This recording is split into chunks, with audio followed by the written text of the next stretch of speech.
Ja, sweet. All yours. Okay. So, yeah, so we were meant to meet for the Anima, but we've got this instead. It's just Dan and I, so we decided to speak about something else so that we can have the full-blown conversation between all four of us in our next session. So I'm interested in this paper that I've shared with Dan to read today. It's a paper by Mala Singh on identity from 1997. And I'm interested in it in the context of intellectual history, which is a concept that Dan has been bringing up quite a lot and has changed my thinking quite drastically. Where do we get our ideas from? What are ideas? And do they belong to us privately? Are they things that we make up? Do we own our ideas? How is this maybe reflected in the sort of academic practices that we take part in, such as referencing, where we attribute a thought to a specific thinker? Or is thinking a communal endeavor that comes to be over a span of time? Is thinking something that happens in a space between us, through us as humanity writ large? Does it involve multiple thinkers to create these thoughts, and do thoughts only come to be in certain communities?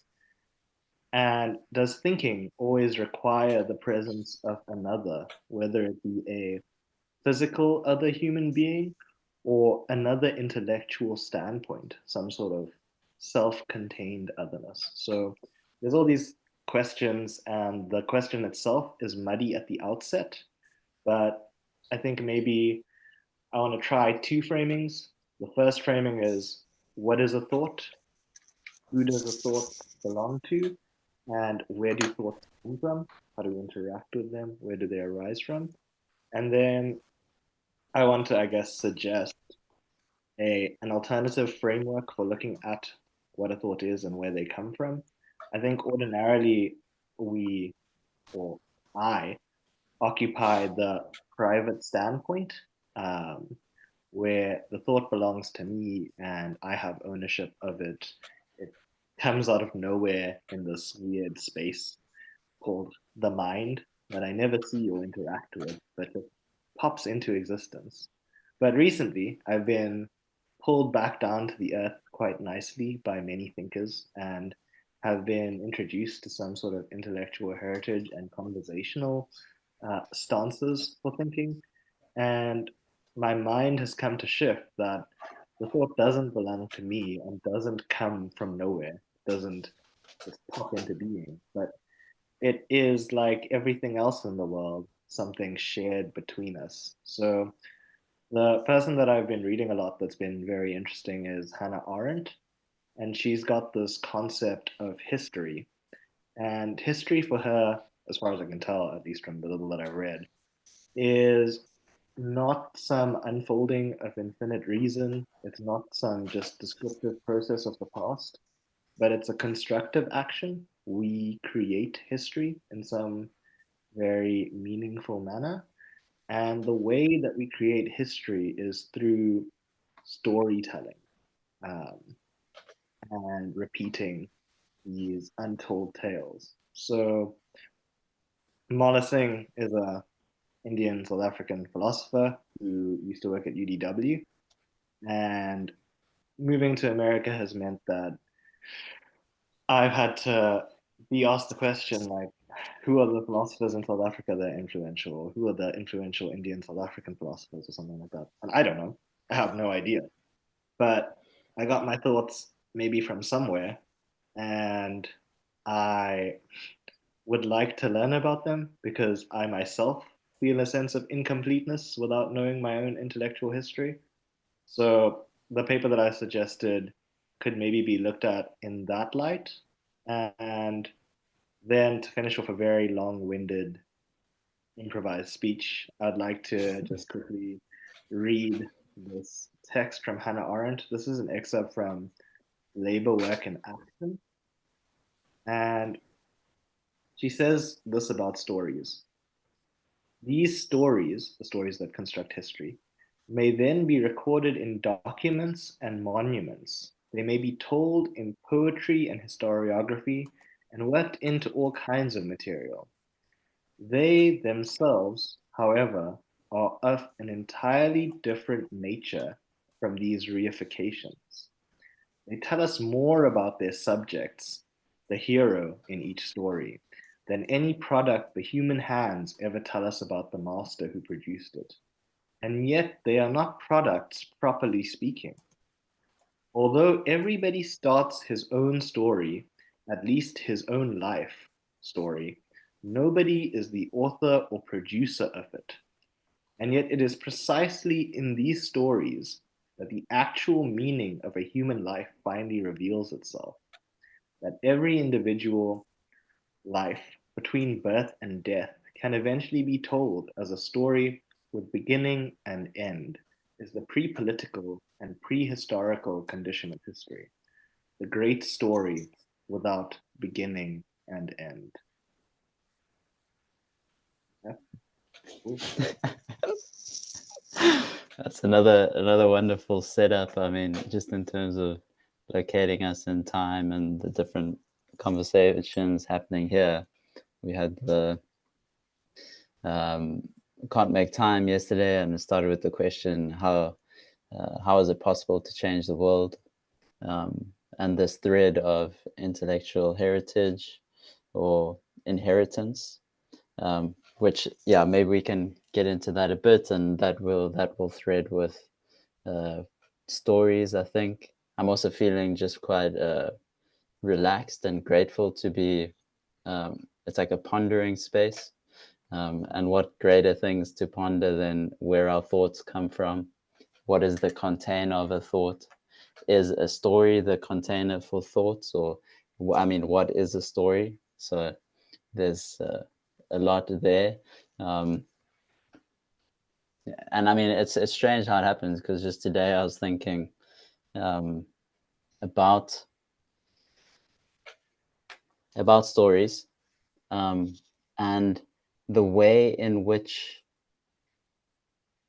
so it was something that Larry said the other like thinking about ancients and how the prehistory that they would have received, like an oral tradition, that passes down stories, and then like something gets captured in a story or mythic structure that then gets conveyed, that maybe from a position of what would we even call the opposite position, like a correspondence, or like a recording of events by facts or some means, that the mythic capsule somehow captures more reality than the recording of events. Maybe not.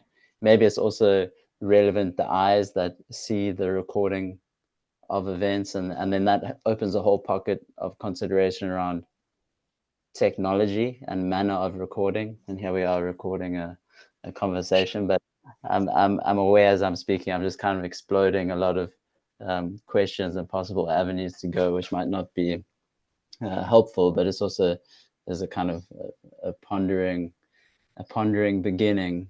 But that initial thought this morning around story was that there's some kind of structure that a myth or story can convey that is more educational than, I'm finding it hard to oppose it to something, but then like a recording of a sequence of events or something like that. So I was thinking about the way that a story can involve a sense of an irony, and that irony playing out in something tragic for the apparent hero, or like there's a possibility of introducing something paradoxical, I think, into a story or into a myth that keeps inviting thought toward it, and that then the strange way of in which like the same story can be incredibly interesting to a wide range of people. And I guess we're getting like closer to scriptural content at that stage. Like, um, but those are my initial thoughts. Um, this lady's name is Singh. Yeah, Mala Singh. She was from Durban. She worked at the University of Durban, so UDW, as the head of philosophy there for a while. And funnily enough, so I started doing this research into like Indian philosophers, and we both went to Rhodes. Um, she was at Rhodes recently, working at Churchill, so the Center for Higher Education and Research, along with other people, like Salim Badat, who was the vice chancellor at some point of Rhodes. So it's like this funny return. Like I've left home and now I'm returning through this like Yes, international heritage. So there's like this question of distance and then approach, and I think the storytelling question is interesting. What is a story? What does it consist of? She Arendt compares it to a made object, and I said that history is constructed through a story, and she says that that's almost right, but it's not made in quite the same sense as a chair is made or something like that, because the chair has a sort of end or finality to it, whereas the actions that are told in stories uh, set off a sort of infinite chain of possibilities. There's no finality to them. We don't know how people are going to respond to what we do or say or put into the world. So when we tell a story, it's always like perspectival, maybe, and it's mm, always personal. Um, it's one reaction among many, and it can prompt many more. Um, and so yeah, I threw this question out there, and this conversation is going to be like maybe an iteration of what we've been seeing in texts, where like something big bursts onto the scene, and then we get clearer as we go, hopefully. Because mm, I thought it would be a big question. I thought it would be nice and muddy, and need yes, yeah, somebody else and philosopher.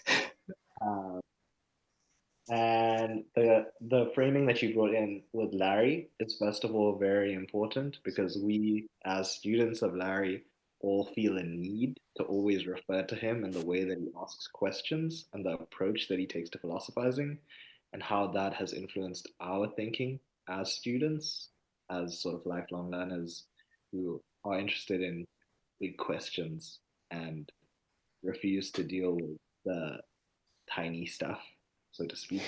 Um, and then the other thing is because Larry suggested that I go here, which is his previous university, and I'm being lectured by his previous lecturers, and his previous lecturers might end up being my supervisory committee.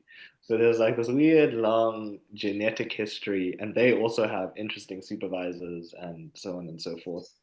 But not only is the Larry thread interesting as my direct intellectual history. This is interesting for me, and it might be interesting for other people to trace theirs.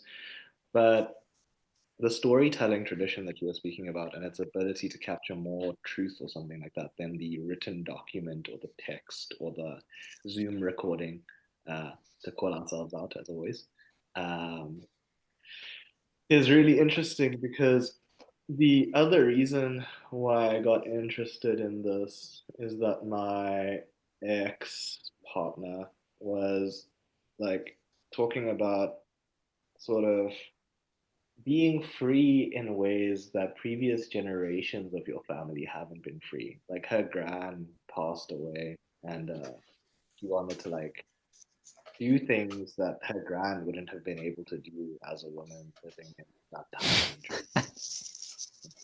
and and it said this and it sounded like deep and meaningful, and like it only keeps recurring in my life.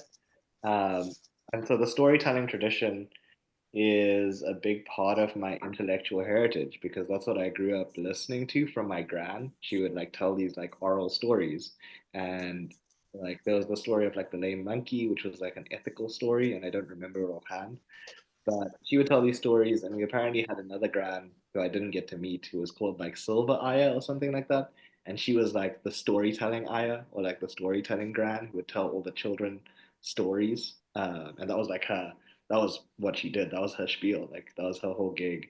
So it's very cool to have had these. And then just in Durban and in South Africa, like gossip and storytelling and like the way that you can weave a tale when you're telling it in person really relies on an ability to like see the whole and the parts in connection with one another immediately because like you have to tell the progression of the story and then like know when to put in a twist and a turn or when to like throw up a certain idea and then when to like pull it down and break it apart, whereas like a text is all there like simultaneously all at once. You can like glide through it at your own pace, compare it to like the reality that it's supposed to fit.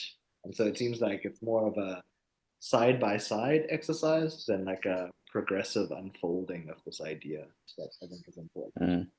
Um, but yeah, I do want to maybe like have those questions in the back of our mind, like whether oral tradition and textual tradition are different things. Like think about the way that you write a text, right? Like you are in a room by yourself hacking away at the computer keyboard keys, and it's a very private thing. Like you, the feedback mechanism is you and yourself. Oftentimes, sometimes you can get feedback on it, but it seems to also like reinforce this: thoughts are private, they belong to me. This is my story. This is my work or whatever. But the oral tradition is like generationally passed down, right? Like my grand would tell me a story and then I'd tell that story to other people and so on and so forth. And so like it wasn't my story, it's just our stories, humanity's plural, maybe. Um, Mm-hmm. that sort of mythic storytelling might be quite powerful in those ways. Um, Mm. and it doesn't present itself, I guess, necessarily from the outset as a factive account of the world. It sort of already has inbuilt within it its own mechanism to make you think about whether what you're being told is true or not, because it has a narrator. The role of the narrator is very important.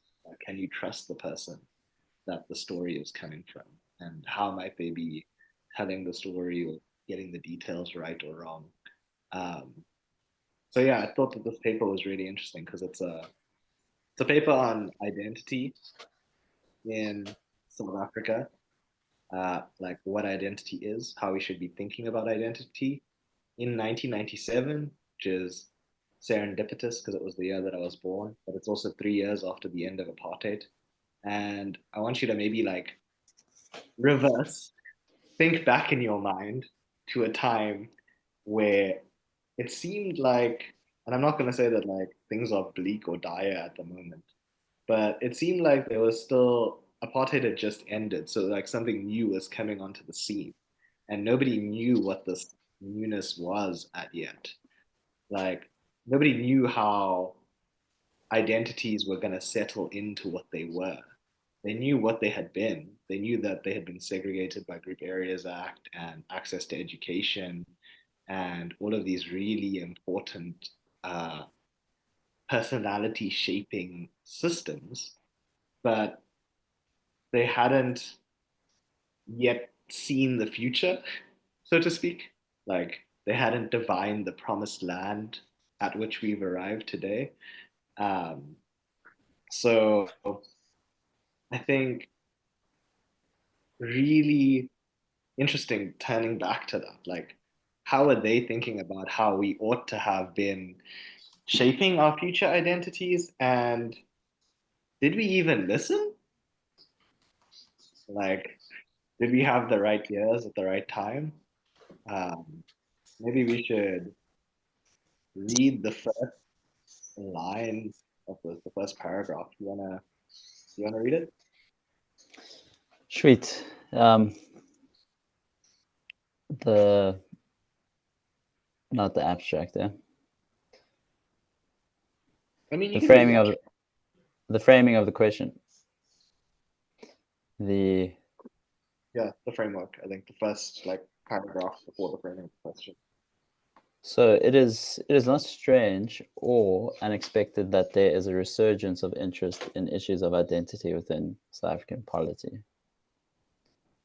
The dramatic rupture in the political dispensation, and the possibilities that this has generated for reconstruction at many different levels makes it inevitable that former identities, shaped by past necessities, have to be revisited.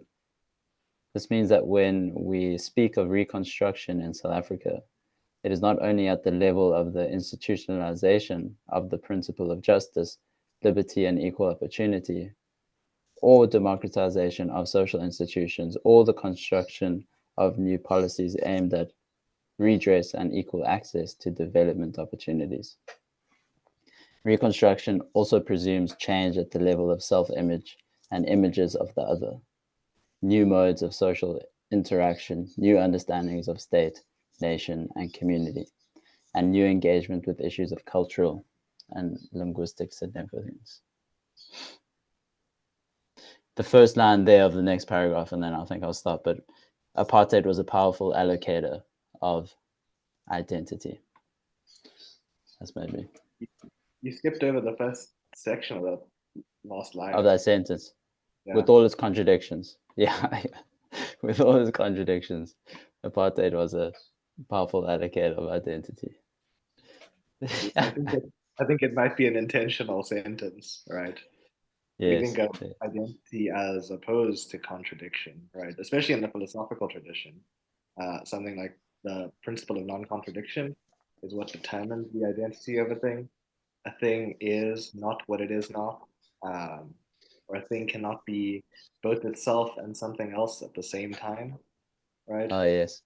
Yeah. And so Yeah. somehow, with its contradictions, apartheid managed to be a powerful allocator of identity. Of identity. So it's almost like contradiction can confer identity, or it is a space in which it solidifies, and maybe, or what would be, I mean, that would be like an incredibly fruitful place to push into, to think about how contradiction and non-contradiction operate as an implicit space for, would it be identity construction, or because she uses the word allocate, so for the allocation of identity, that's another feature there.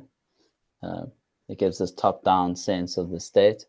So the contradiction might be in the top-down giving of who you're meant to be. You allocated an identity, and you can feel you're not at oneness with that identity because of its arbitrary downward allocation. Yeah. So, but that almost makes like the play of identity a little bit clearer, or like its failure reveals something about you to yourself. Without that top down, there's almost there's not enough contradiction to notice something. I'm not sure what that something would be. Yeah, you need something to maybe unify the contradiction, like to give it some identity. You need some sort of higher order that makes the apparent contradictions of the lower parts um, be one thing. So I don't know. I I had a mullet at some point, and a mullet is interesting because it's long at the back and short at the front, right? It's the precise sort of thing that, like, when you really think about it, like, where does it become long or where does it become short? Like, at some point, it definitely is, but like the hair is what can be both long and short in different parts. So there's like this unifying function over and above it. I think that might be a very, I want to say, old school way of thinking about identity, which I think is good. I think it's useful to keep in mind. Like the higher is what gives the lower its identity or something like that. I had in mind, I don't know Hegel well enough to do this justice, but I had Hegel in mind, and Hegel on the principle of non contradiction and kind of identity involved in, I think, what's called essence is what he talks about it, or existence. I can't remember. But if you think about the principle of non-contradiction, right? What something is what it is. The chair is a chair, and it's not a chair. But to be a chair, it has to not be a chair, right? If it failed to be a chair, then it wouldn't be a chair. So it has contained within it what is its opposite or something like that. So it's got this constructed identity out of the unity of opposites. I think we talked about this maybe a while back with the Hegel's example of the salt that is tart and also white and also cubical, and it has all these different properties in it, all of them which belong to the salt. But if we remember the silly thought experiment that I gave, I was saying something like, tartness is not whiteness, right? Tartness is a taste, it doesn't have any. So tartness is not whiteness. Uh, cubeness is not uh, whatever salt feels like or something like that. And so it has all these different contradictory aspects, and somehow it's united within this larger framework. And so maybe apartheid seems to be really interesting because the contradictions might be taken in many ways. Like, what are the contradictions of apartheid? We say apartheid was contradictory, and by that we usually mean it's bad, right? I guess. Mm. But Yeah. Um, is the okay. other contradictions the actual state legislatures? Do they have contradictions built into them? Do they say something like all human beings deserve equal respect? It would be great to have someone who knew about these documents or something like that. Or like when they say something like separate but equal, is that a contradiction? Like it seems to have this like you're the same but different in a certain way, and that seems like it might be a tension. But then it also might have contradictions in the way that maybe I'm just spitballing here. Um, it split up groups, how it takes South Africa as a nation, right?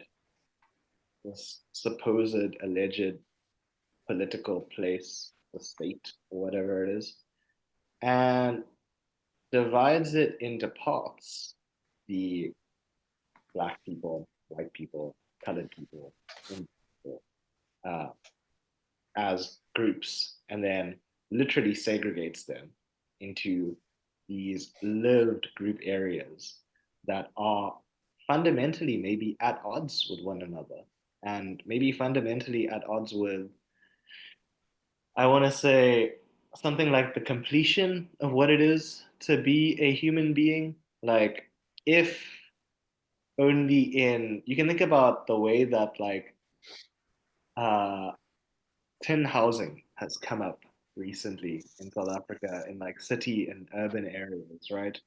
And one of the reasons why these sort of tin houses come up in urban areas is for access to jobs for like South Africans or immigrants with less means.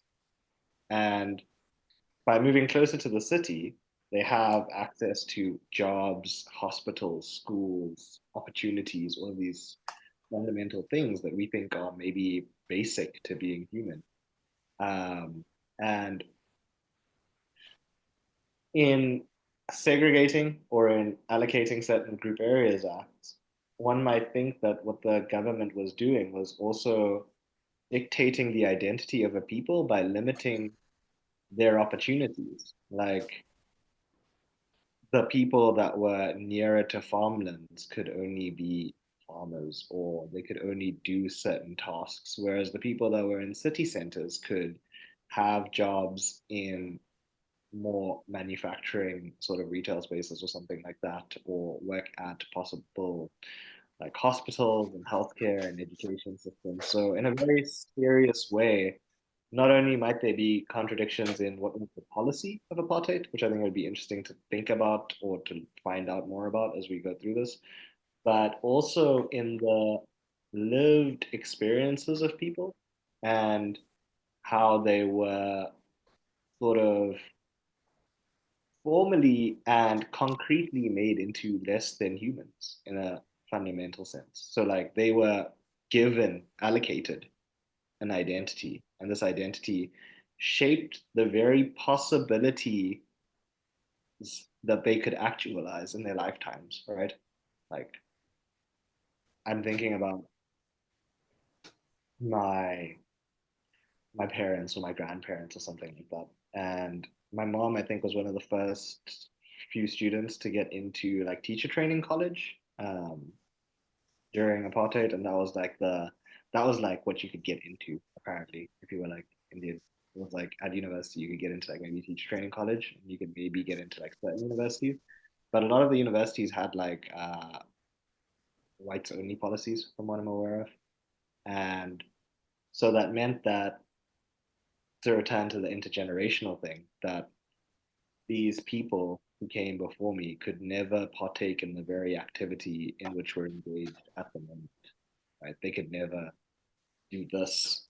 And in a fundamental way, their identity or their life was allocated to them. Yeah, sure. There's um,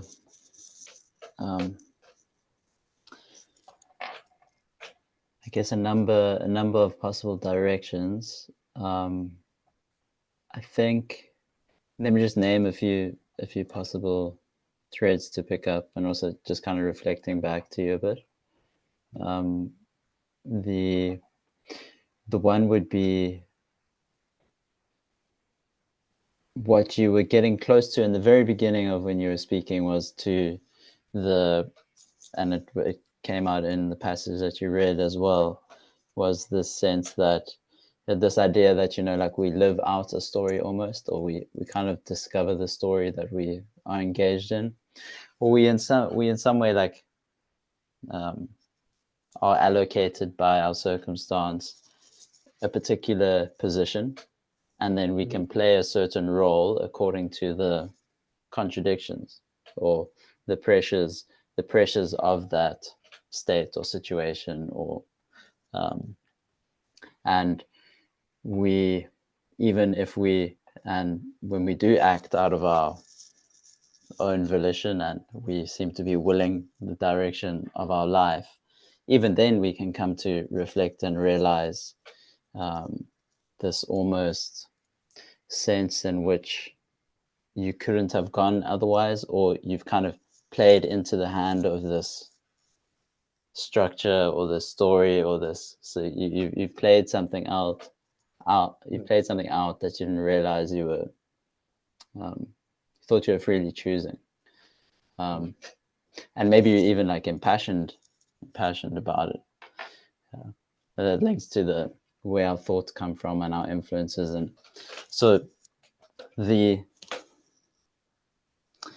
I think there was something there in terms of um, like your, even in the context of this conversation, your story, like it might be um, I mean, we're touching on like peripheral aspects of it, but it might be a point to kind of get into. I don't know what that would look like really, like um, trying to mine that in this context. Um, it may be like um, a more personal thing. Um, the and yeah, there's something about the medium. You brought up reflections about the difference between a text and then also like face-to-face dialogue, and then the process of creating a text. And something that just occurred to me as you were speaking was when you are encountered with the speech act of another who's in front of you, you like the question of subjectivity is a bit more is a bit more apparent, or so like the information that comes from me, you assessing it knowing that it's coming in some way from a subject, but there's this way in which we can receive a text, say, and then we kind of are able to remove it from the subjective influence. And so maybe like reconstructing it, or constructivists have taken this um, insight a bit far and kind of wrecking all the uh, progress we made towards achieving degrees of objectivity about what we can know and write about and analyze and etc. So uh, that's maybe like a back and forth on this, but there's this encountering another and their story, and I guess like maybe there's a question here just to raise, like how how is it that we do encounter the other and almost elicit, or like our ears, like how do we listen to them such that we help and help gather or help listen to that story that they are involved in, um, but not putting before themselves. Like I don't know if that makes sense. Like this, in this way that like we come to discover the story we're almost living out. So how do we engage another face to kind of excavate that? Um, that that seems like a deep, caring work, and I put that close to uh, philosophy. Um, and then I think the maybe this is just a it maybe just like a historical, because I was in some documentary or something um, about this moment just before the elections. It was actually a really interesting set of stories, like all the little um, little miracles that made it possible for the 94 elections to happen, like running out of paper and ink at that. And I think the story I'm thinking about was actually in the tell. It was Peter Maritzburg. So Yeah, like sure. business owners are needing to send paper there. It's like everyone is uh, an impossible amount of events and coincidence come together to make this event, or that is a part of this event happening. Um, Mhm.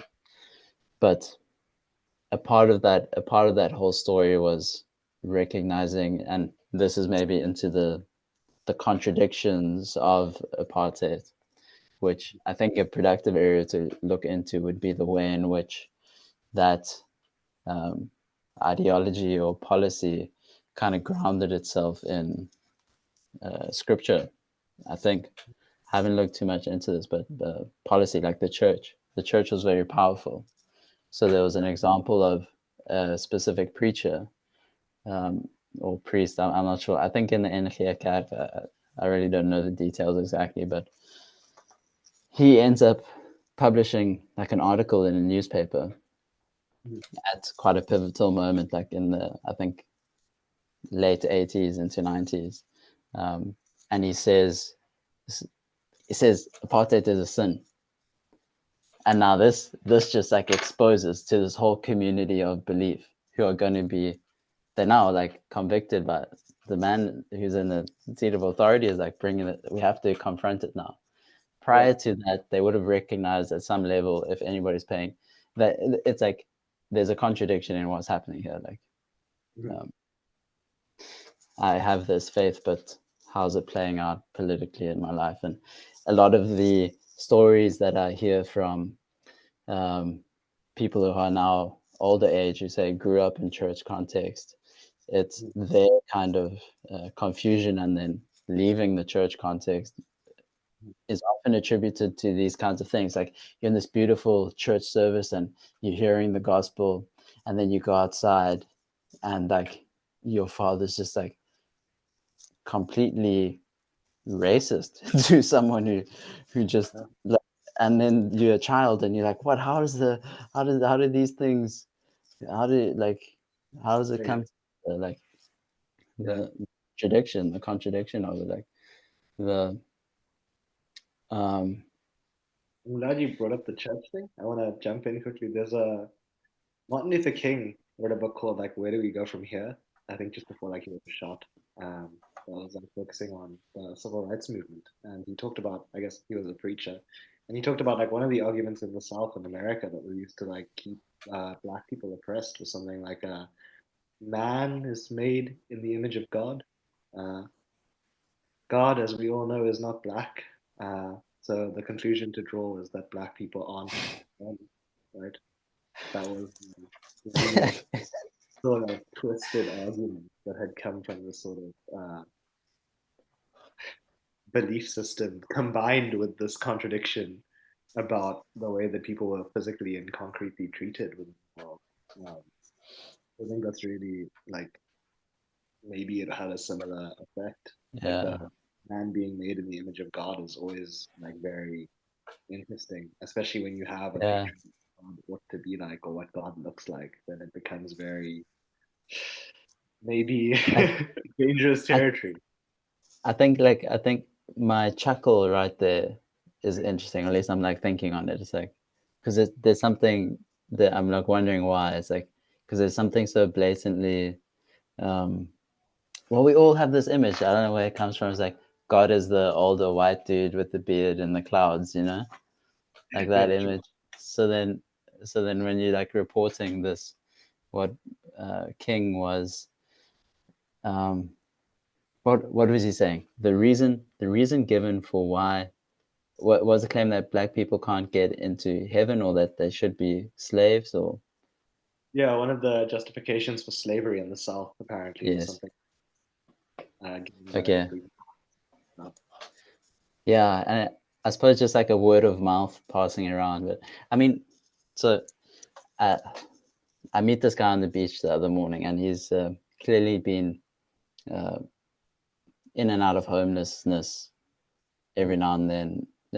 So he presents as there's quite a bit of madness, like you get like the way that an isolated person kind of um, without somebody to bounce off, um, they can really kind of Mhm. lock into something like psychosis becomes a possibility. Um, it's a it's a real harm or a danger, this being alienated from others, because you can't regulate your thought. Then you have someone to speak to and it just floods out, and Yeah, it's everywhere. And then yeah, like you when you're listening, you like you can't even gather fragments and put together, but you kind of understand that there's also something that's yeah. functional in just listening to the person. And then what's scary with mad people is every now and then it's like a lightning bolt, and it's just like the clarity and also strangely pertinent in some way to your situation. So Mhm. it's like there's deep information and communication in it. Now this is like uh, a risky thing to even like imagine suggesting to someone like seek the counsel of the mad. I don't know, but Jesus said something about who he was hanging out with or around. Maybe not going in that direction. Um, the point being, he was quite, uh, as is often the case, like a lot of religious language. Mhm. Um, and he had this, like, a few just racist positions. Mhm. But he's a black guy, Sure. and towards black people. Yeah. There was something interesting about like ancestral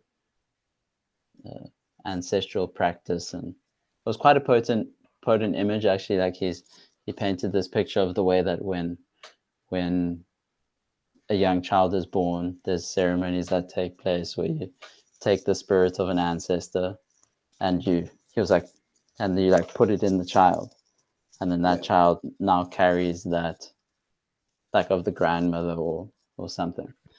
And then he was saying like that's carrying the spirit of a dead person. Wait, another chuckle that I had. It's productive that I followed this chuckle because I chuckled when you were repeating the story about um, your ex, Mhm. and it was because I was imagining the ancestor, like I was imagining a jealous granny, and now you're just like flaunting all of your freedom in front of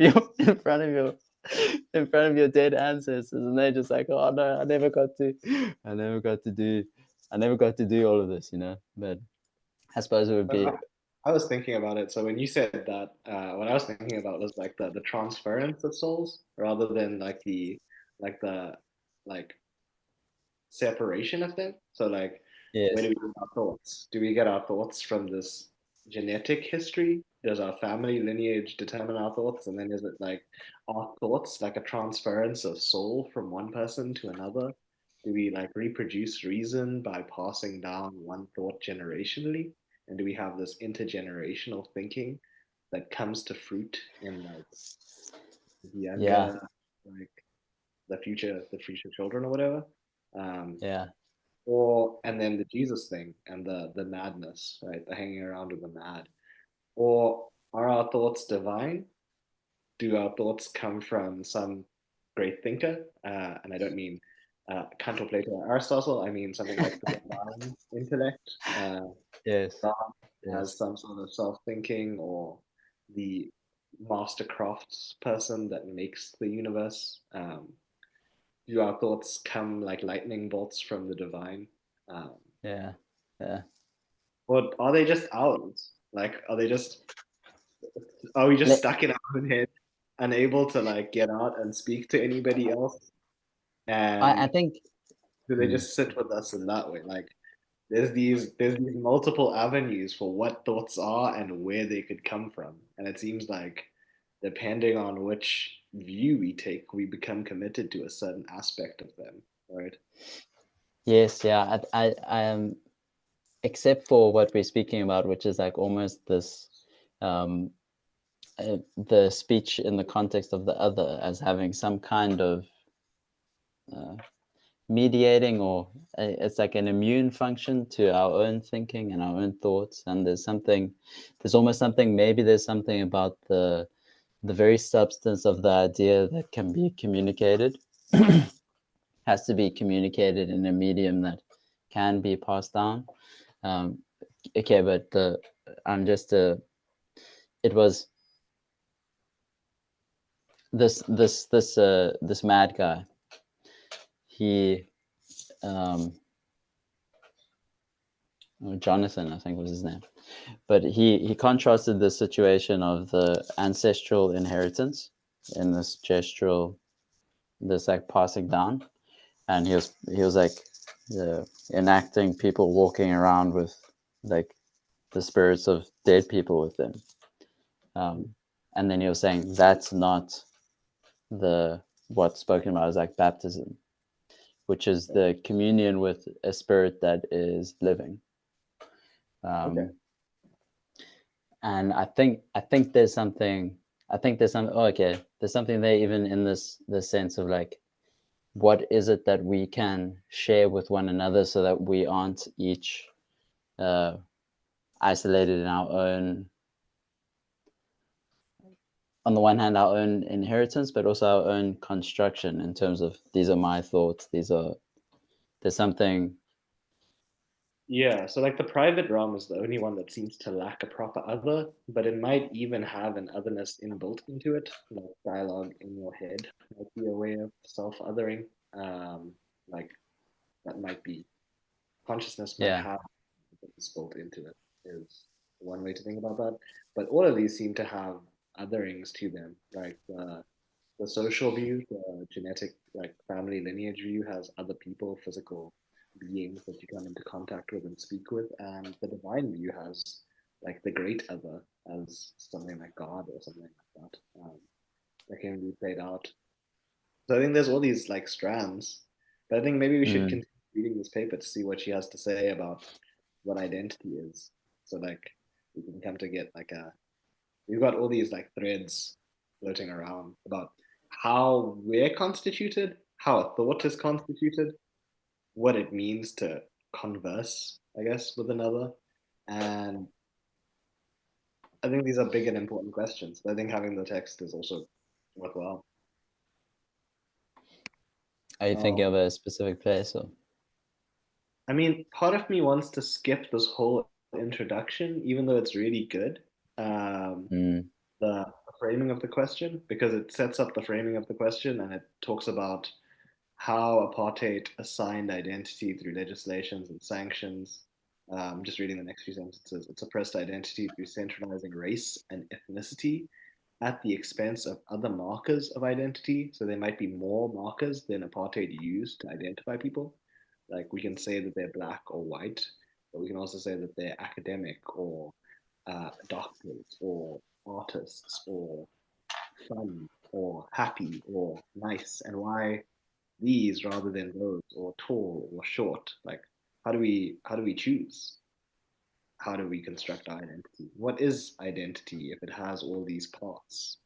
Is it the parts? Is it like a massive conjunction? Like what am I? Am I a 28-year-old PhD student and a philosopher on the weekends and someone who likes coffee and Indian and colored and less than 6 foot and kind of interested in anime and so on and so forth? Or am I the container that holds all these ands together? Because it seems like I can still change, right? I can always keep adding ands. I can join a hiking club or something tomorrow and make that like a fundamental aspect of my identity. But if I do that, I can't just be the container because if I'm just the container, then I'm not identical to any of the things that construct my identity.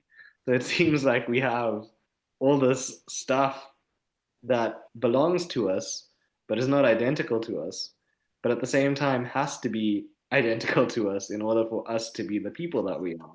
Otherwise, we Yeah, could play all those ands and then we'd just be like a nameless face, so to speak. yeah. Um, The before you read there, just to name the I was struggling to recollect why I brought in the example of John, the mad guy. But more to what's this saying now, just see how you or what you think about this, because it's also there's something there's something about, so it's this other that constitutes your thinking. And okay, so there's this idea of being emptied or being emptied out, and that's aspirational, kenosis. And the more that you are emptied of something, the more a living spirit can live through you.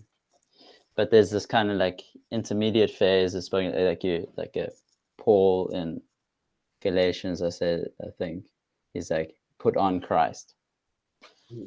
Yeah, put it on. So it's like it's something.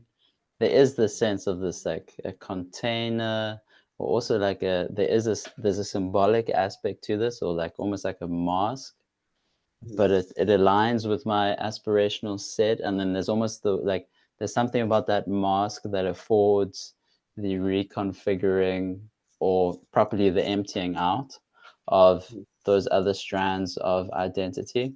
And the aspiration is so that Christ lives in and through.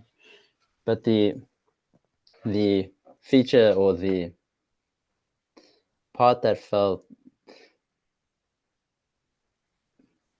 I realized in what you're saying, I was trying to remember exactly the thing that you're saying, but it's like the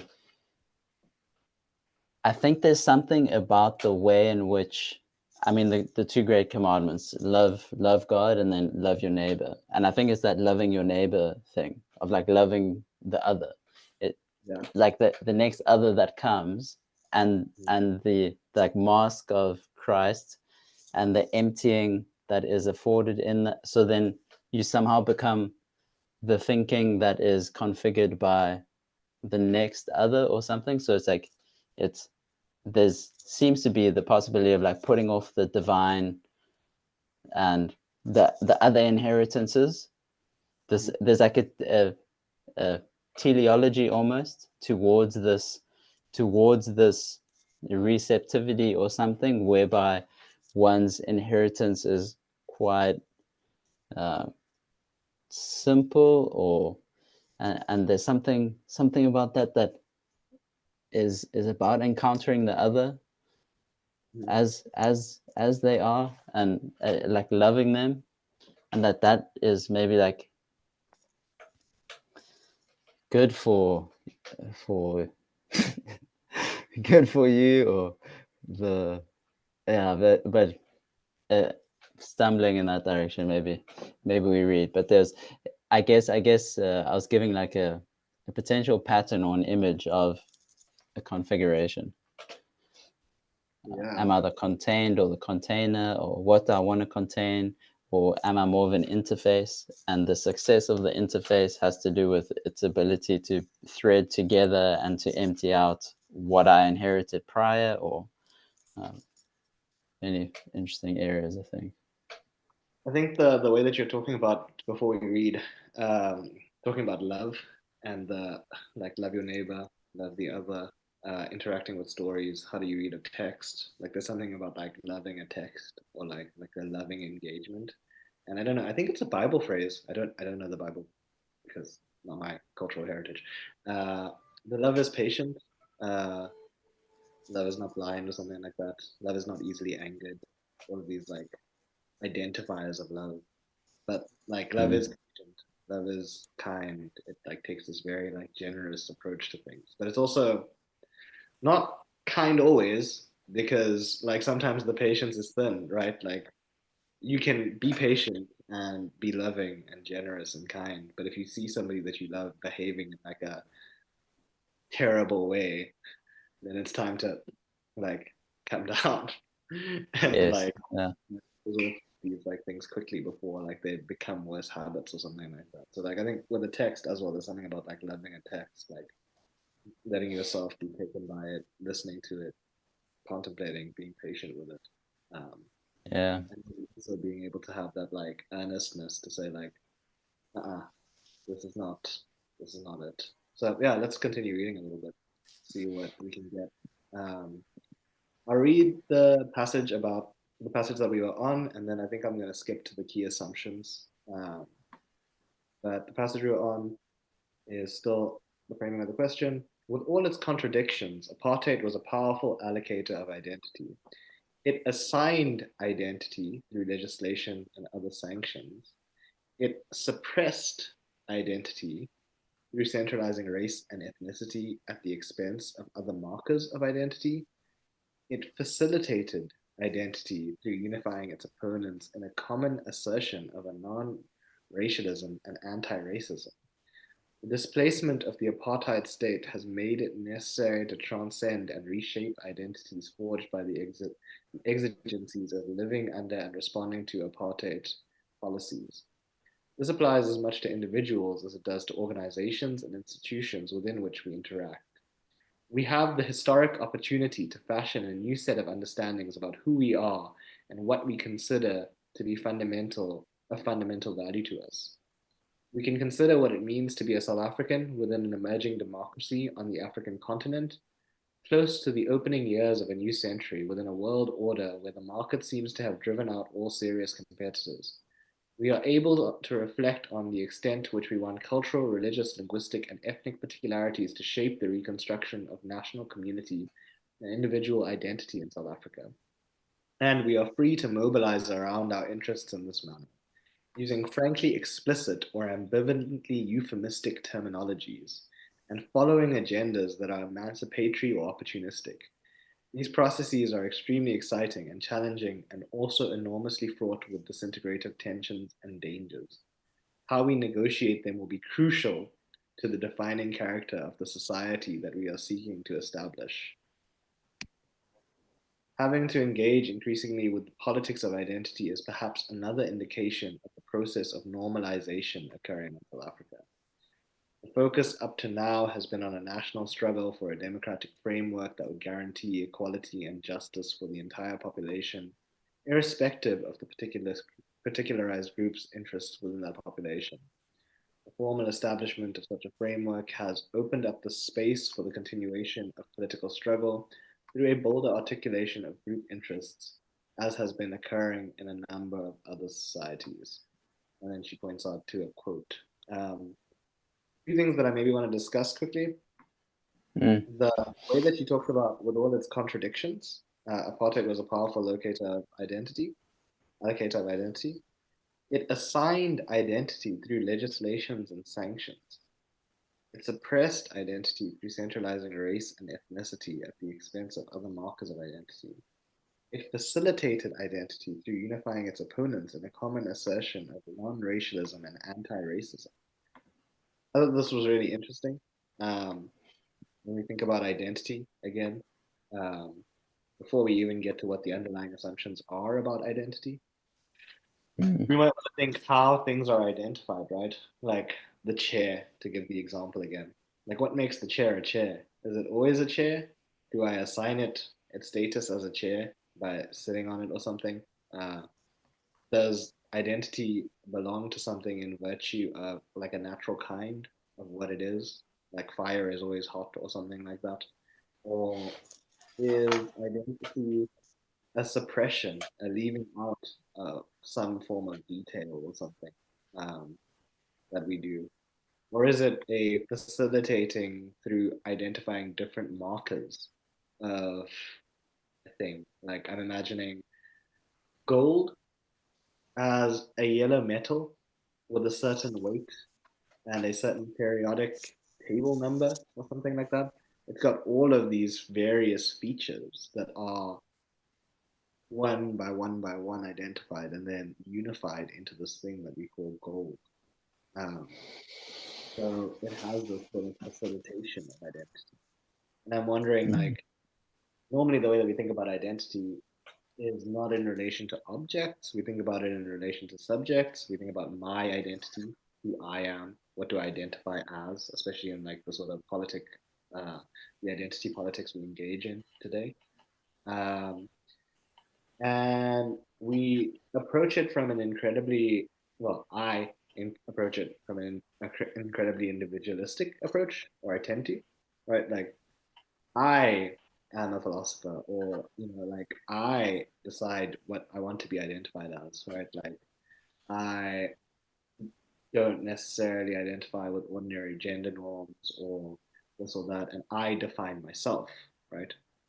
But then I don't know, I go into a community and I interact with people, and they put all these identities onto me. Like I haven't shaved in a few days, and so I come off as more masked than normal, and that has certain implications for how I like interact with others and how they react and respond to me. And so it does seem like I might have this sort of natural kind element to me. And so I might think of myself in sort of a very racialized manner, having a very strong sense of like South African Indian identity, but I come overseas and like South African Indian identity is maybe conflated with Indian identity from India. And so I'm interacted with as an Indian person from India, which is very different than a South African Indian. Um, and so it does seem like there's some sort of natural element. So I guess the important questions for like an apartheid society trying to consider the question of identity is it assigned identity through legislations and sanctions. It said that you were black because you couldn't sit here or go there or do this and do that. And you were white because you were allowed to do X and Y and Z. And it focused on it suppressed identity is the next sentence through centralizing race and ethnicity at the expense of other markers of identity. So whether you were black or white and you were smart or artistic, you didn't associate with other artists and intelligentsia or something like that. You associated with other black people because that's where you were put.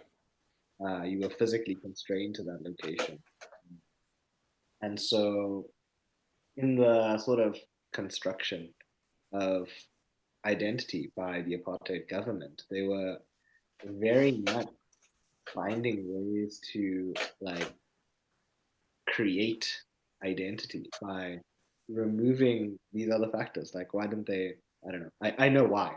Why didn't they segregate by like height or gender, like the way that we do nowadays, right? Like certain like genders have been uh, segregated from certain jobs, and um, like certain people with um, particular like abilities aren't able to engage or are excluded from certain activities. I think of like the wheelchair accessibilities in university or something like that. Is that like an exclusionary means of like keeping people with physical disabilities out of the educational space? And what does that arbitrary like limitation in physical accessibility have to do with their very being as a human being? What does it say about them? Like there's no, at least in my experience, there's no correlation or causation between being disabled and being unintelligent. So why are there not more like facilities for disabled people at universities, right? Like these Mm. are all ways of constructing identities. And when I say constructing identities, I don't mean like writing these facts down on paper. I mean concretely embodying them in the real world and like shaping the lives of real human people in very Yeah, dramatic and kind of scary ways. yeah. I really, I really appreciate your bringing this paper forward, and this subject. And it's got this lovely way in which it like, because of the openness in the beginning and this kind of this pondering, um, it can reflect. I mean, last week I said we didn't have the Anima, and we spoke about justice and lamenting. Mm, Um, and I'm realizing a thread here in this paragraph, and it ties to the way that you're framing identity now, and that Singh is framing it. Because what struck me in the second half of that paragraph, it's almost the sense of, um, there's like a post-apartheid project that's kind of conveyed, you know, thinking from the space of identity. And then I was thinking of Desmond Tutu's suggestion of what our post-apartheid job is. mm, And the sense that I got from him in, uh, No Future Without Forgiveness, was that the TRC process, which is this telling the truth, like, which were like, I don't know how much we would know if that didn't happen. Um, that that task, it was that, or that committee was only the beginning of something that was intended to be carried forward. But there's almost this like young, or this newness of hope that gets a little bit beyond itself, and mm, it like thinks it can do more than it can. And I think the precise thing that it ignores is inheritance, and this dimension that, it's my Lent process this year, is lament.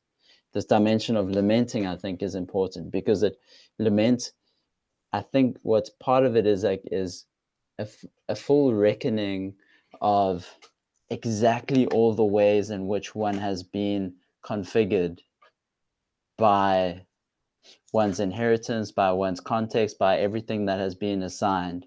And if you try and move without taking account of what you've inherited, where you've moved from, it's almost like you sully your endeavor. And also your endeavor is not responsive to what you actually have inherited. So it's a the if there's like a fantasy of being able to self-determine and self-identify, it almost it there's a sense in which it can be, uh, it doesn't have deep roots, so it can be blown over quite easily as a project. But it's intimating something. I'm not sure what, but I think the what I'm finding myself feel and speak more and more is like this project of grief and lament and coming to terms with. And there's something about that that is, um, it's like we always want to be premature about our closure of it, and our moving forward.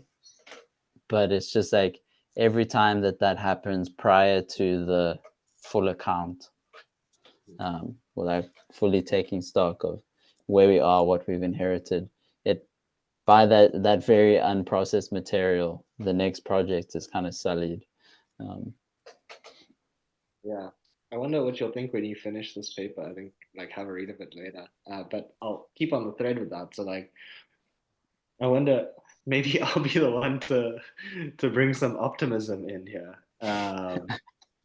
Soulful So Sundays. yeah, so I think you're right. There is like the shift in tone where she goes from like, with all this contradiction, apartheid was a powerful allocator of identity. It assigned identity through legislations and sanctions. It suppressed identity. It facilitated identity. And the displacement has made it necessary to transcend and reshape identities forged by living under and responding to apartheid policies. And then the line after that, we have the historic opportunity to fashion a new set of understandings about who we are and what we consider to be a fundamental value to us, we can consider what it means to be a South African within an emerging democracy on an African continent, closing to the opening years of a new century within a world order where the market seems to have driven out all serious competitors. We are able to reflect on the extent to which we want cultural, religious, linguistic, and ethnic peculiarities to shape the reconstruction of national community and individual identity in South Africa. So, like, yeah, it's childish, it's opportunistic, but it's childish in the most special, serious, endearing. It's 1997. The 2000s haven't hit yet. Like the year 2000 hasn't come onto the planet. And at the end of the 90s, of the 1900s, of this weird racial struggle and tensions in the Americas and in the Africas, the 2000s are like this like burgeoning hope, right? Like it's like there's a horizon, you see it, you glance it in the distance, and you're like, it's the time has come, right? Like Yeah. it's time to construct for ourselves to identify. Like I want to say that like what what else would you expect from her, right? Like Yes, yes. what else is Okay, there wait, to wait. Unless, what else would you expect unless she was loved in maybe there was like something that could come from being loved in a manner that we might have been gesturing towards. Like, so here, here.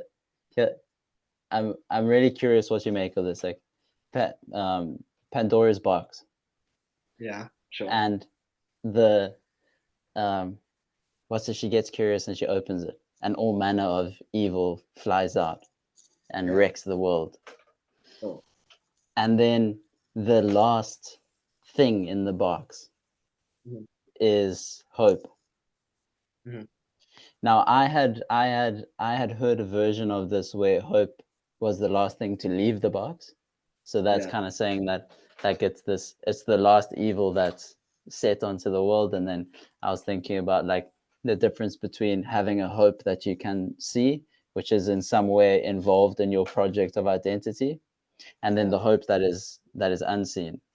But I think the the more accurate version is that hope doesn't leave the box. Hope Sure. stays in the box. Mhm. And I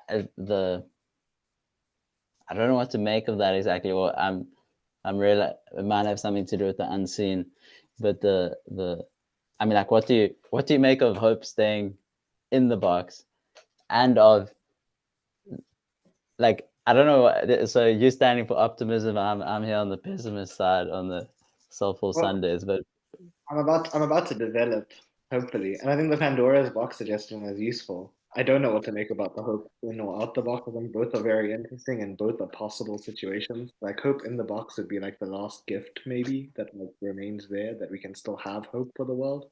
But hope out the box as an evil seems like we're just banished to this realm of like wistfulness and hoping. but I there's think there's other options sorry, possible. sorry. Yeah, Just that element. There's an element of the danger in hope yeah, that there's like if it's yeah the because of or why I guess why could because like how can you stamp on hope? How can you stamp on something that's hopeful? You know, like yeah. and that's kind of the thing. Like no, we must dream and we must yeah. Yeah. So this is the thing, and this is the return to the question that started it all. How is it possible to change the world? Question, because I think it's the same question. Yes, I was reading this paper, I guess, in this framework because like the world has begun changing. How do we help it along? And she's dealing with this not in an in an intellectual way, obviously, because it's a university journal paper, but in a concrete, lived experience way. Like it's 1997. She is an Indian academic writing from the University of like Durban as like a philosophy department professor, thinking about how we should shape identity and like to spoiler alert it, like she works with higher education in South Africa now, doing like, I guess, really important things about university equality and stuff like this. Like she's got a really fascinating background story about like her work. I'm not trying to like, maybe I'm trying to glorify her and put her on a pedestal. All good. She seems like she's doing really important work and has done really important work for like universities. And I think like part of the excitement was that like for me reading this paper was how excited she was in this like second paragraph. She was just like really keen on redefining identity, and who wouldn't be at the turn of the century? The we can finally go to the beach and eat at Wimpy. Why wouldn't you be stoked, bro? Like, there's all these things, right? And like, the world is opening itself up to you in this like all-encompassing, beautiful manner. I think you're right to point out that it's like overblown. It's like childish, but like childish in the sense that like the world strikes you all at once when you're a kid. You don't have the distinctions to make. You don't have the refinement of tools to like figure out what to do with the sense information that confronts you. Like that's why children are always crying all the time, right? Like they hear a loud noise or they see a sight that they've never seen before, and it's just overwhelming. They don't have the resource to like to Yeah. lament, push to the side. But like I'm thinking of the limitation that you're talking about as like a sort of teenagehood, like an angst, like a recollection. Like you look back at your childhood and you're like, oh, that what was I doing back then, right? And like it's like so much darker and so much more like depressing. And I think like a lot of adults, this is me as a now adult, remain in teenagehood. I still remain in teenagehood all the time, like this angst driven, like, ugh, what are we doing? This sort of a project is definitely like failed and it's doomed to fail. But like nowadays we don't even ask the question anymore, like as South Africans. Like we just lost it. We're like, no, we can't answer it. It's unanswerable. We don't know what identity is, and we're just gonna it hasn't worked. All of these like paths to try and define it have like failed, and now Yeah. we're just indifferent to it, right? Like we're like we are it doesn't matter. It won't change. They didn't take things I seriously. And so I'm suggesting that like maybe like an adulthood is like a rediscovery of the beauty of youth, like a remembering what youth had to offer and how exciting it was, but with a newfound seriousness and earnestness that is like it tries to synthesize both the like the lamentation that you're talking about, the true lived reality that this is why I brought this paper up because it was released in 1997, 3 years after the end of apartheid. Last year, 2024, was 30 years since the end of apartheid. We are 30 years ahead now. We are strongly and firmly in the adult seat. And the adults that were there are like adults and grandparents and stuff like that. But we are in a serious, like you and me, in a very serious way. The adults that were children and have grown up through this process and watched it historically play out. And now, at least for me, the time has come to take up the question again. Like, mm, who are we? What are we? And what are we doing as South Africans? Right? Like, yes, what, yes. what is our So defining feature? yeah, okay, yes. So the question of identity that you came to there, that was like, and you filled it out now in the last thing that you said in terms of like seeking a South African identity. Um, and just a side note, like because it's a curious thing to reflect of how like my attitude about my own life is like, okay, I'm the same age as this new democracy, like, so it's like the people in your life, so why isn't your shit together, you know? Like, why don't you have your it's this lovely parallel. But the state might be a different animal. It might have a different aging process, but there's a there's a good analog there. It takes the pressure off. the so um yeah, let me I think, and I appreciate this child, teenager, adult. And there's something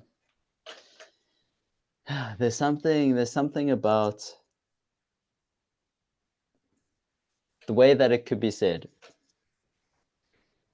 If I continue to put my hopes into false hopes, it's going to crumble. And I think having identity close to this consideration is important, because it's like this the hope that I configure is in some way configured with who I think I am, and who am I going to be when that plays out, and then all way in which that determination of who I am. So that's its own project of self-inquiry even. But when people get like a bit of pocket or a bit of space to engage this self-reflection, it can also just become this like navel gazing, and then it's like this endless project of like self-improvement and spirituality, and it's just like ugh. Yeah. And you even like you you get like people who are then equipped with this, have some like techniques and breathing stuff, so you can armor yourself a little bit from the situation, and you manage stress like a little bit better maybe.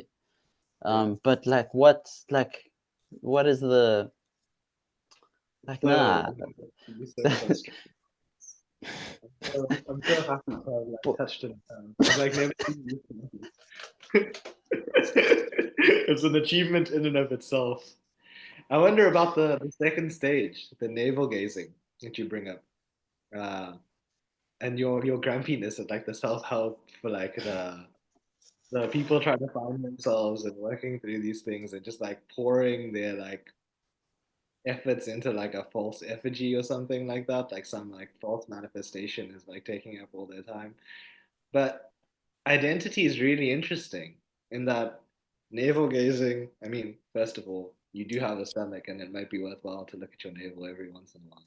But navel gazing seems like precisely the type of thing that you do when you try to figure out your identity. And identity, I was complaining about finality, like this drive, this urge for finality that we have as philosophers, this like seeking for closure. But why not the navel gazing? Why not the horizon of like I'm I'm gonna read the abstract of this paper quickly, because I think it's very funny.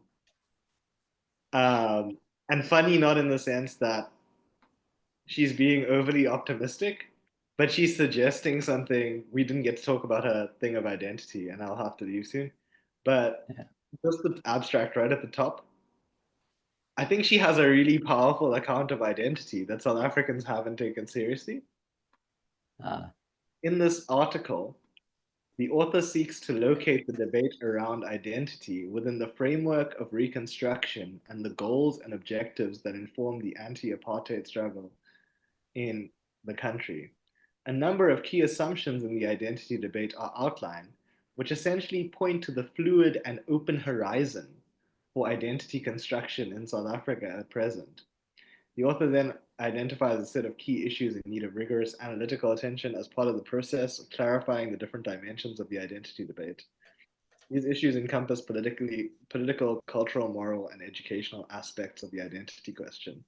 So, I mean, I sprung this paper on you, and maybe it's a bit of a terrible move at the end to like point you back to the beginning, but because you've never seen it. Um, she says, which essentially point to the fluid and open horizon for identity construction in South Africa. So her ultimate conclusion about identity seems to be that it's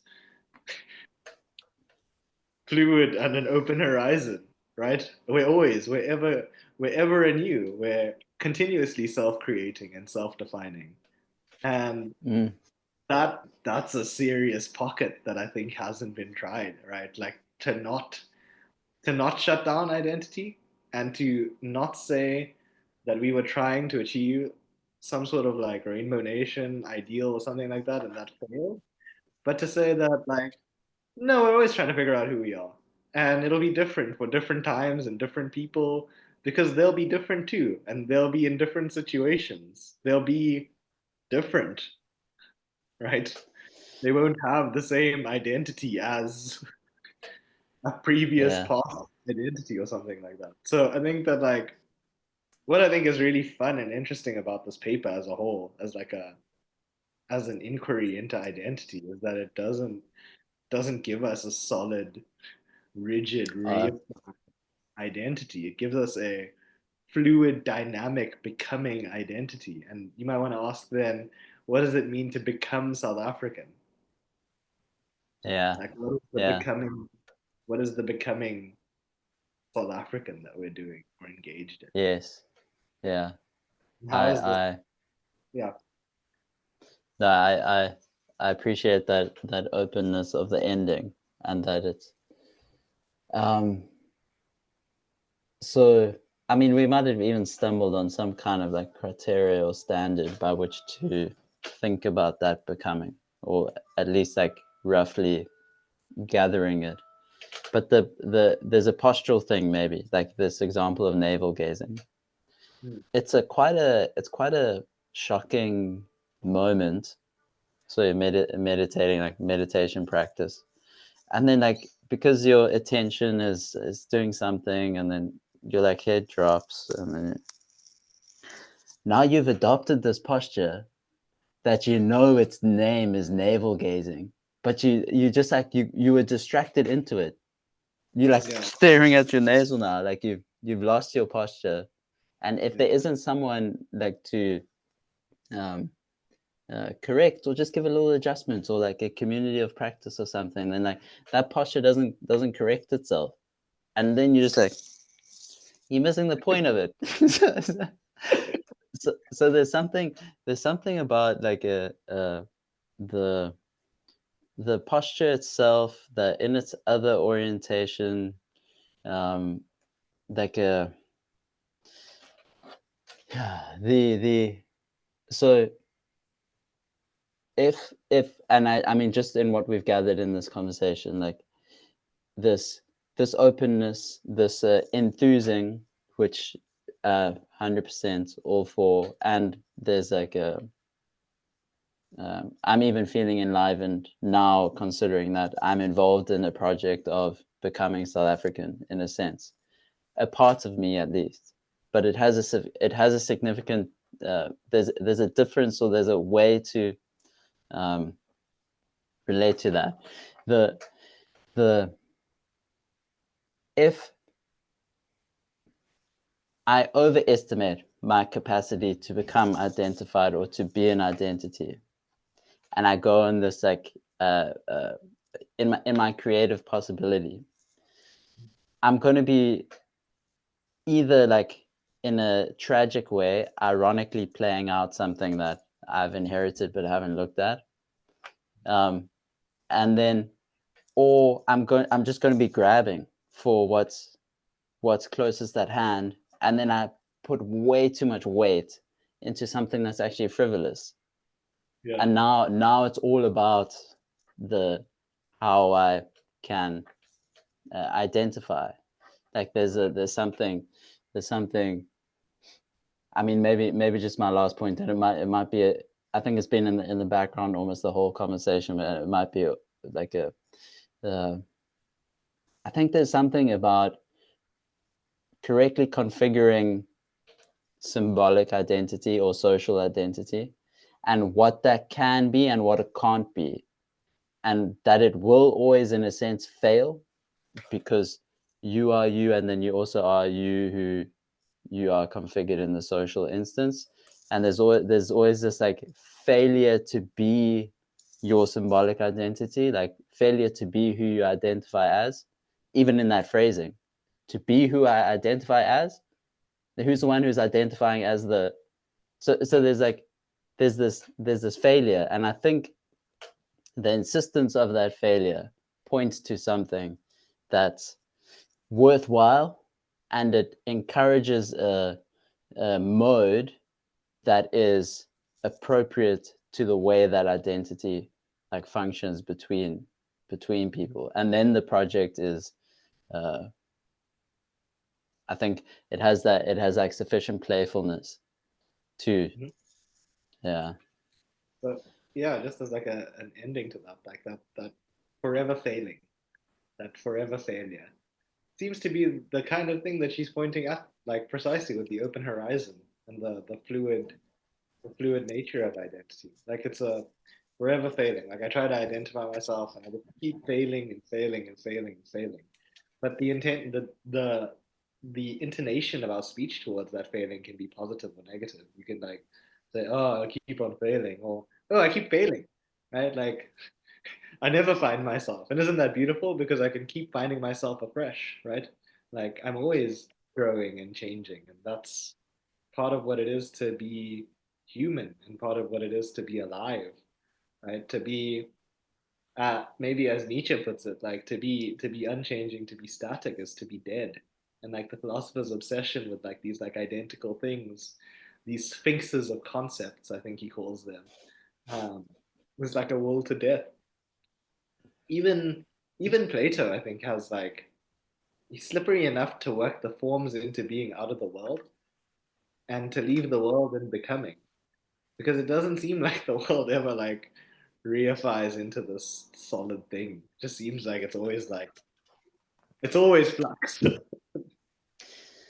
So like identity, Yeah. which seems to be the most solid of our like philosophical heritage, this Mm. most primordial sort of concept that we have to use and that we're always using all the time, every speech act. As Aristotle reminds us, we can't deny the principle of non-contradiction because the attempt to deny it would itself depend upon and presuppose that we could distinguish the assertion from the denial, right? If the denial is the same as the assertion, then we would have some sort of mixture where things aren't together. But insofar as the sentence is articulate, we're always distinguishing, we're always identifying. And yet, we're always failing to distinguish and identify. It's the tragic irony of language. It always turns back on itself. And so I think like maybe this is like where I want the call to close if you don't have more. It's like the turning back on itself as a pointing forward, like the failing to identify, the failing to do that as part of a ever becoming project. And it's one that like I feel, and there's no argument for this at the moment, that a tragic outlook on is maybe a way to kill thinking. The the um yeah, I guess my concluding note to be pretty simple is say just this uh the two great commandments, love God, or like love you, the ultimate reference, and the ultimate reference point, Yeah.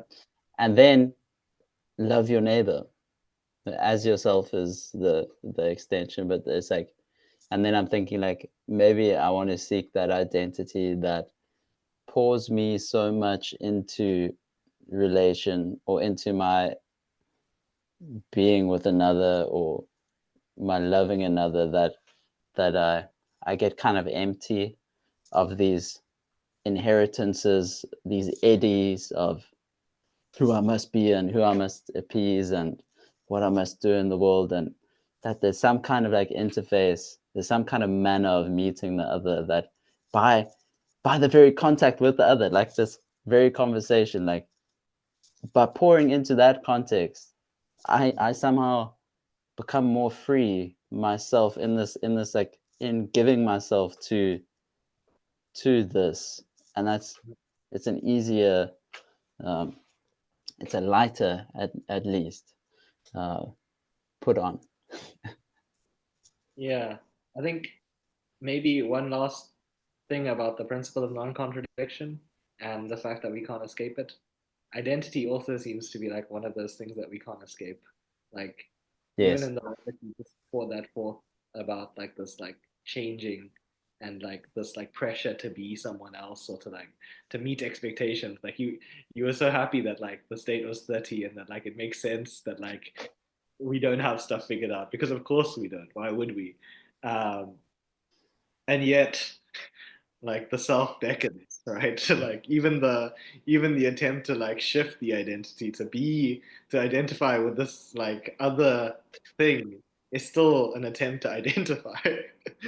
It's like we're still Yeah. trying to shift and we're still trying to change and we're still trying to identify, regardless of whether we identify with this or that. We always seem to be defining ourselves in one way or another, successfully or not, at the end of the day. Yeah, just by acting, just by. I don't know if we were recording before that came up, is it? Yeah. Um, Cool. This was yeah, great. This is very fun and very yeah, thoughtful. power. It's going in the Soulful Sunday. It fits perfectly.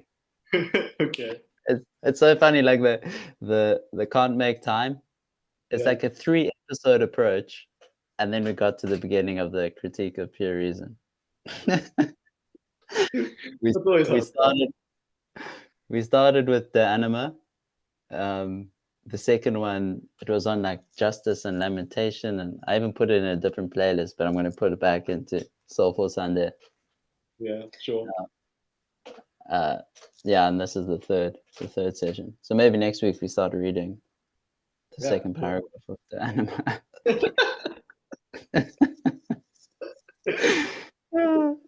Uh, Deadlines, power. All right, enjoy the day. It's you too. coming up into the evening this side. Yeah, I also need to head out. Have a good one, Dad. Sweet. Ciao, Andy.